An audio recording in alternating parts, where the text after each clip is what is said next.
Hello and welcome to this port presentation, introducing you to Livorno, an Italian port city known for its seafood, Renaissance-era fortifications, and as a gateway to Florence and Pisa.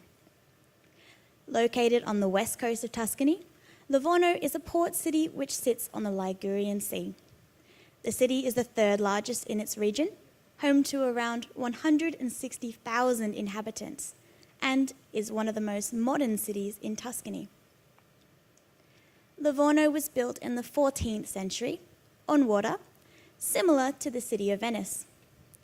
The port was ruled by Pisa and Genoa for centuries, until Florence took control under Cosimo de' Medici, who turned the small settlement into one that was instead heavily fortified. Even today, the Italians still refer to Livorno as Medici Town. Although the number of inhabitants at this time was small, and people did not want to move here because a lot of work was needed to be done to make this a livable area. So, the great Duke of Florence offered to clear all crime records for those who agreed to move to Livorno and help build up the city into what you see today. For many, this offer was too good to be true. A clean slate was on offer. So, as history goes, Livorno's first inhabitants were, of course, professional thieves and bandits.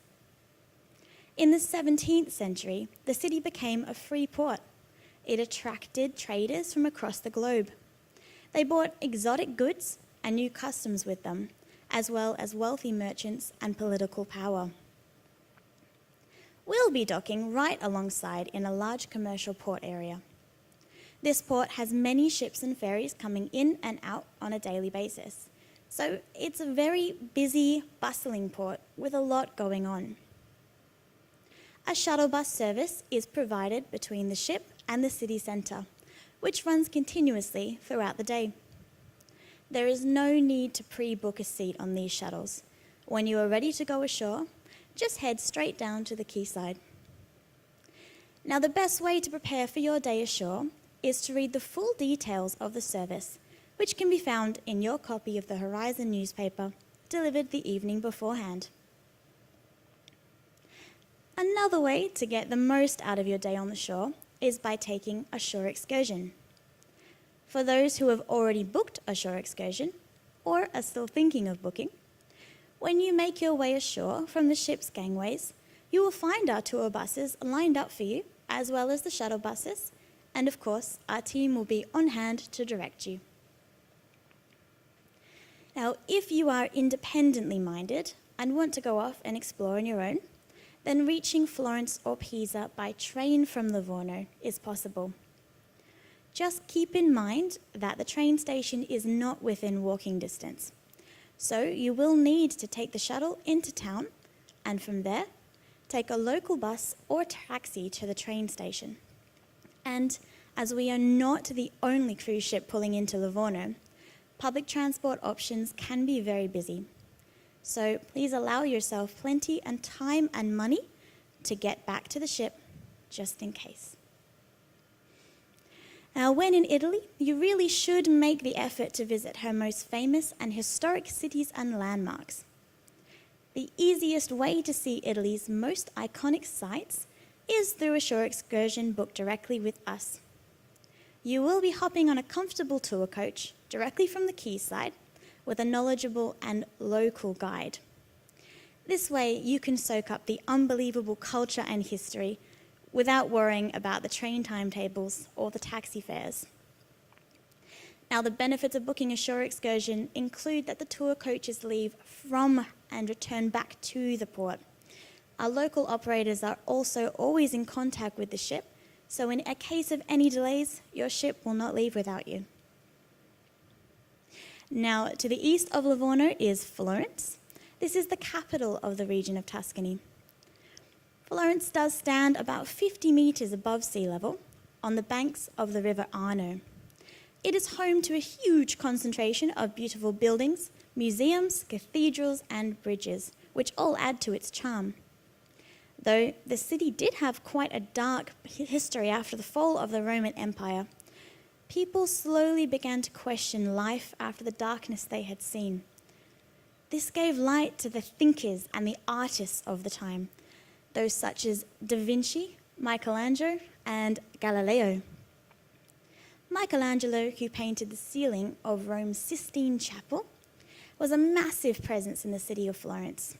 His famous sculpture of David is actually located inside the Accademia Gallery. In terms of the city itself, it's actually a surprisingly compact area, and the majority of the major sites can be reached on foot.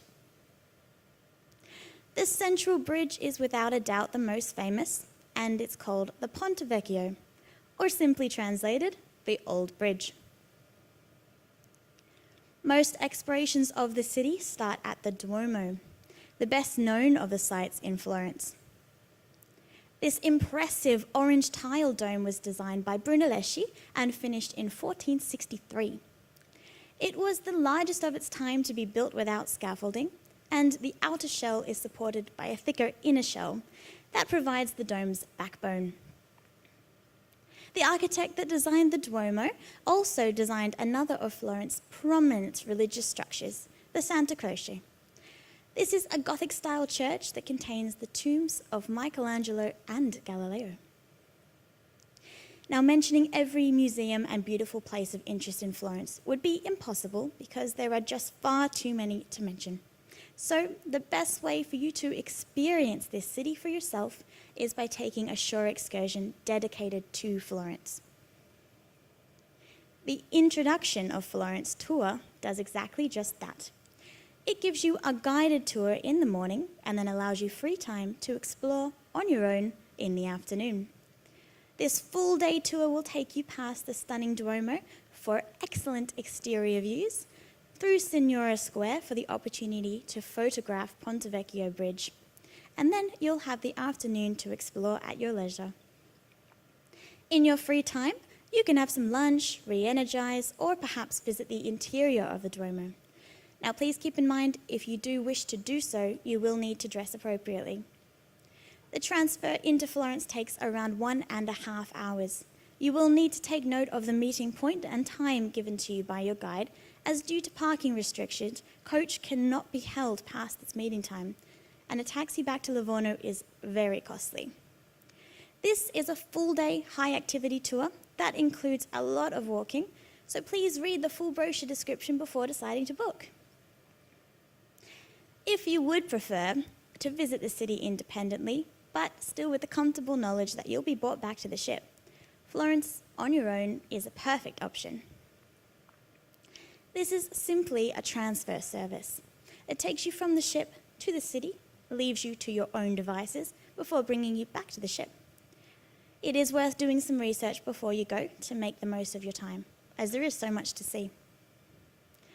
Now, this tour is also marked as high activity, as walking from the coach drop-off point will be required. If you are not wanting to do a huge amount of activity while you're in the city, a horse-drawn carriage and cart operates throughout the pretty cobbled streets, and hop-on, hop-off sightseeing buses offer tours of the city as well. The other main highlight that you could visit is Pisa, which is around 30 miles away from Livorno. Pisa also sits on the River Arno, and although it's known worldwide for its leaning tower, the city also contains more than 20 historic churches, a 12th century university, and several palaces.